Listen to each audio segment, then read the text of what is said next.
We're here again to talk about the Indianapolis Colts. What a time to be alive. That's what movies is made of. This is what movies This is what movies is made of. The 5-1 Indianapolis Colts have come out of nowhere to look like one of the premier teams in the AFC, pulling off another win on Sunday in a 31-27 victory over the Arizona Cardinals. We've already talked about a pair of key contributors on this Colts offense on this channel this season, talking about Tyler Warren's impact as a rookie tight end and the career resurgence of Daniel Jones. But the biggest star on this roster has been here for years in superstar running back Jonathan Taylor. Taylor was outstanding again on Sunday, running for 123 yards and a touchdown on 21 carries. There were multiple times in this game where Taylor looked dead to rights on a run, but would find a way to generate positive yards, a first down, or even an explosive play. Just look at his rushing chart, with multiple huge plays being generated on the outside while consistently avoiding negative plays outside of a single rush for loss. And that's been the case all season. At the time of recording this, Taylor currently leads the NFL by a wide margin with 603 rushing yards, along with a league-leading 7 rushing touchdowns. Maybe it's been a couple years since Taylor had a true dominant season, but he's always been a very special running back. During his time with the Wisconsin Badgers, Taylor was a 3-time All-American, a 2-time unanimous All-American, and back-to-back Doak Walker Award winner, the award that goes to the nation's top running back. Taylor hasn't skipped a beat since he was drafted by the Colts in 2020, earning 2 Pro Bowl nods and a first-team All-Pro selection. There are all kinds of reasons for Taylor's success this year, but I really think one of the biggest reasons for his breakout in 2025 has been this new look offensive line for the Colts. In theory, this offensive line should have looked significantly worse after losing 2 starters in Ryan Kelly and Will Fries to free agency, but remarkably, Tanner Bordellini at center and Matt Gonzalez at right guard have looked like massive upgrades for this offensive line and have them looking like one of the best units in the NFL. In fact, heading into Week 6, the Colts ranked 3rd in ESPN's run block win rate metric. When looking at the team's rushing success by direction before Sunday's game, you can see the Colts are having tons of success running on either side of Bordellini, sandwiched between Gonzalez and Quentin Nelson. That offensive line, combined with a balanced offensive attack and a genius offensive mind in head coach Shane Steichen, have the Colts firing on all cylinders and have helped Jonathan Taylor take the next step in his NFL career. So let's dive into Sunday's film on what was another awesome performance by Jonathan Taylor in today's episode of Best Available. Thank you so much for watching. Make sure that you are subscribed to the YouTube. You can also follow us on socials at BestAvailableYT and consider becoming a member. There is details of memberships in the description. It's a really great way to support the channel if you've enjoyed the videos we've been doing so far. With that being said, let's go ahead and dive into Taylor's film. Really fun game from Taylor, and obviously defenses are keying on him. He is the NFL's leading rusher, which makes him such an effective decoy. And this is a play earlier in the game on a 3rd down where the Colts are going to use Taylor as a decoy going in motion, and then we're just going to flip it back to Tyler Warren, the outstanding rookie. This is a very fun concept. I really enjoyed this one. So we have that motion, and then we're going to go here. We're going to pretend like maybe it's a speed option, and then we've got Warren coming around. Nice kick-out block from Quentin Nelson. We have the left tackle pulling into space, and then Warren just reads those blocks, makes the defender miss, lowers his pads, gets the first down. It's just that gravity that Taylor pulls, because you can see, hey, he's going in motion. This defender's going to follow him, and then at the snap, eyes are kind of looking at Taylor. We've got back pedals from these linebackers. They're gaining too much depth. By the time they realize what's happening, like he has the ball and has full momentum. Mack Wilson is finally flipping his hips. Like, this is just a well-executed play on 3rd down to catch second-level defenders, stalling for a second. And that's what leads to enough space for Warren to get the first down. Really fun concept. Shows you the gravity and, how much defenses are paying attention to Taylor right now. If you're a regular on the channel, you know me. I love me some pass pro, especially from running backs. We've got Taylor right here. Taylor's not really one of these guys that's often asked to do a lot of pass pro because he is a value add in the pass catching game. But man, does he pick up this blitz right here. Really enjoy this one. So we've got here, eyes are initially, going A-gap, ideally responsibilities based on slide protections. Based on what I'm seeing here, we're seeing slide, slide, slide, slide, and then an island here. What that tells me is the running back's responsibilities are focus A-gap first and then work outside. So his eyes are correct here. He's looking A-gap based on the slide, and then he works back outside. He sees Buda Baker rushing. He diagnoses this perfectly, and then he he lifts Baker in the air on this one. This is a hilarious rep from Taylor, and what I appreciate too, this does not end up in a first down, but I think this is important. He could have just finished this block and driven Baker into the ground, but he recognizes his quarterback is escaping the pocket, and he adjusts, and it comes a check down. Yes, they don't get the first down, but this is the right play from Taylor.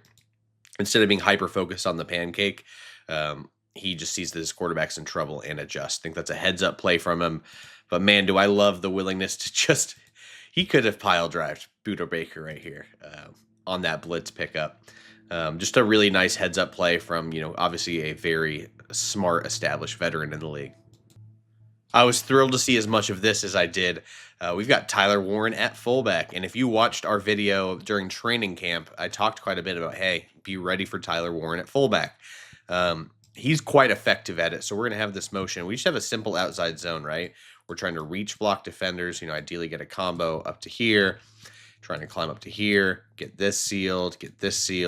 All this is outside zone with an insert from the fullback, which is Tyler Warren. All of that's great, so love outside zone with Tyler Warren on here under center, I formation. This is some old school football. This just puts a smile on my face.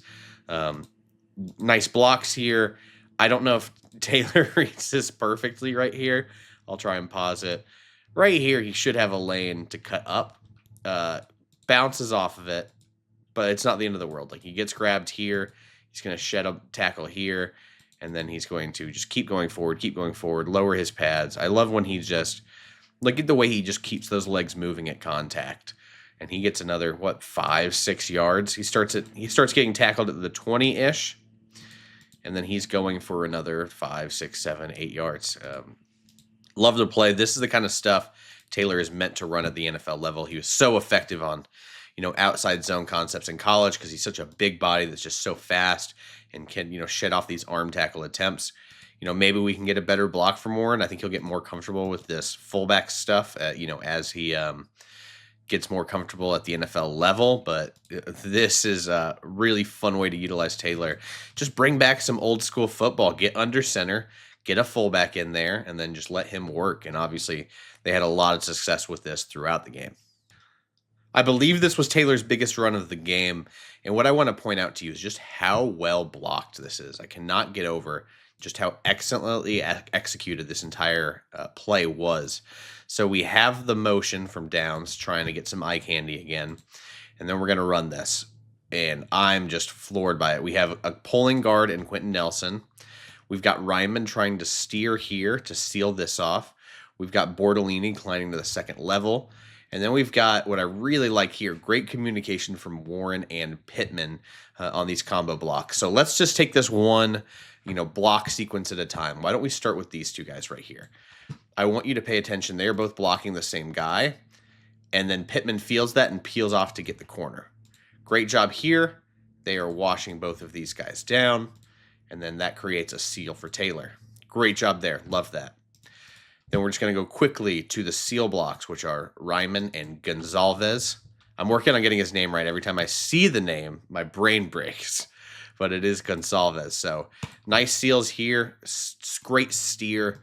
This one's solid. It's going to do its job. It's on the back side of this play, but a really nice job from Ryman to seal this off and create that rushing lane, bother him enough and then gets on the dirt. Those are really nice jobs. Take a look at Quentin Poling, number 56. He's going to operate in space, and he is moving. He is a freight train. Maybe you can get mad that he doesn't stick to this block. I don't care. That boy is flying downfield, creates that push, gives Taylor even more space. That kind of convoy is special. It's why I think Quentin Nelson is one of the best guards in football. there are not guys this tough that can move like that in open space. And then I think the most impressive block of this whole thing is Bordellini, number 60. This guy has stepped in at center so remarkably well. He is climbing into space.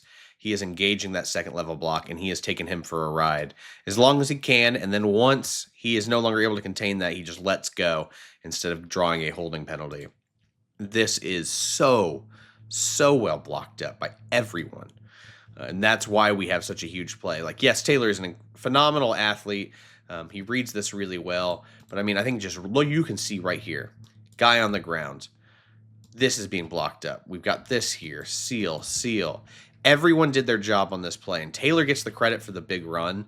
But these are great examples of, like, just great teamwork and how when the offensive line and tight ends and wide receivers are bought in on the run game, you can have really explosive plays like this one. This is a really quick one here, but just an example of, the ability for Taylor after the catch. We got this throw here, and I think this defender does a great job of reading it and breaks downhill. I can rewind it since I had to move the camera. The linebacker is reading that all the way, but Taylor's just so hard to bring down in open space with a full head of steam and gets the first down on that. It's just, you do not want to try and tackle Taylor when he has any kind of momentum going for him, because he can just be so hard to bring down, especially one-on-one. Like, Taylor's not even trying to make him miss here. He's just so big and has, elite contact balance is how he's able to make that play. This was so close to being a massive play. We've just got a counter here, which, again, we got under center. We've got Warren as a fullback again. There's all kinds of stuff you can do with him in the backfield, but we're going to have this puller. We're going to have him wind back. We're going to create these pullers across the formation, create this seal and then have a climb up into space. This is really well drawn up and executed. I'm convinced if Taylor doesn't trip right there and he just takes off straight down that gap, we've got a real big play down. Great pin downs from Mo Alley Cox and Bernard Ryman. I really respect those blocks as well. We really are creating that lane that we want. Like, this is so well blocked up for counter. We literally have that rushing lane. If Taylor just keeps his feet, all he has to do is run through one guy. I'm not saying he's taking this to the house, but this is probably like a 10, 15-yard gain. That's exactly what you want on counter. I love all the under center stuff they're doing here, and the fact that Tyler Warren's playing fullback on a lot of these just warms my heart. But man, the run concepts they're running from just traditional I formation stuff. It's so funny that defenses aren't ready for this, because this used to be just the standard in the NFL. I feel like a lot of the talk for Taylor as a prospect was really just like hovering around his 40-yard dash time and how fast he is. That I think the average fan that doesn't watch a lot of Colts games forgets just how powerful of a back he is. He shows a couple of things here. Obviously, this is a great job by this defender to get into the backfield. Great job making that defender miss. And then just the lowering the pads and continuing to drive. Like, he's dead to rights at the line of scrimmage right here. Right at this yard marker, right? And he's just taking him for a ride for 5-6 yards from a really awkward angle. And I just think that's really impressive stuff and doesn't get talked about enough. Like, he's a 230-pound back, man. Like, this is a big dude. I know he's fast, but he does have some traits that are just, like, not talked about enough. And I think his ability to finish runs with strength is really what separates him and makes him such an elite running back. That last run was in the fourth quarter, as are the remainder of these plays. And I think it's just showing that Taylor really started wearing this defense down. They're having a hard time tackling him as the game goes on. Just kind of, again, an example of wearing him down. Just bouncing off this player here. Another outside zone. He feels the cutback lane right here. He's having a hard time getting to it. Just bounces off that tackle and then just keeps lowering his pads. I love that he can dance a little when needed, but there are times where he knows, like, this situation does not call for me bouncing around. It calls for me lowering my pads and getting what I can get, and it's another successful, 10-plus yard run. We've got a couple more plays here. I love this one. We're going to fake QB sneak. So, Jones is going under center, and it's like, uh-oh, Warren's getting right behind him. He's pointing. It's like, hey, watch the sneak, watch the sneak. We've got Taylor and this, like, unbalanced or, offset, positioning. Typically, you have him right behind the quarterback. So this is just a weird formation in general, right? Like, everything's looking like we have a tush push coming. But instead, we've got pulling Quentin Nelson, and we've got the tight end in space, and we're just going to run a little flick to him. Great play design for Taylor. It's so easy. Everyone's diving on this. He's going inside. He's going inside. Really nice crack block from Pittman to seal this guy down. That is phenomenal from Pittman. Watch it again, number 11 on the right side of your screen. Just decleats that defender to create that seal. This is a little pin and pull, but from a fake sneak, and then you have Tyler Warren breaking out this side, just causing all kinds of misdirection for the defense. 16 has no idea what's going on right here. He's lost. And by the time you realize what happens, it's like he still doesn't realize what's happening. He's still looking at it. I don't think he knows it's a touchdown. This is so well drawn up. I love this concept. Daniel Jones can absolutely run a QB sneak, but to throw something out like this is really, really fun. This was the play that sealed the game. Colts are trying to chew clock, but there's timeouts left. If they get a first down, the game's over, and they get exactly that on another under center outside zone run with Tyler Warren at fullback. Just really cannot get over it. They're doing what I asked on that video from the beginning of the year. So we've got another outside zone. It's just a great read from Taylor to read the cutback in such a pivotal moment. Cut that back, take off, lower the pads, can't be brought down, get a huge gain. Gain's over. Massive win for the Colts.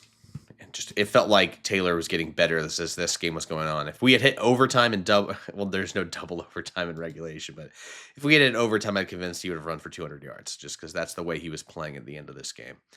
Great way to end it. Great way to seal it. Game over. Colts win. They are 5-1. Jonathan Taylor is one of the best running backs in football. I don't think it's a debate. I don't think it should have been a debate. I know he had some, down years by his standards, but it's really cool to see how quickly this offensive line turns things around after a couple major departures, how Tyler Warren's impacting the run game, how bought in the receivers are.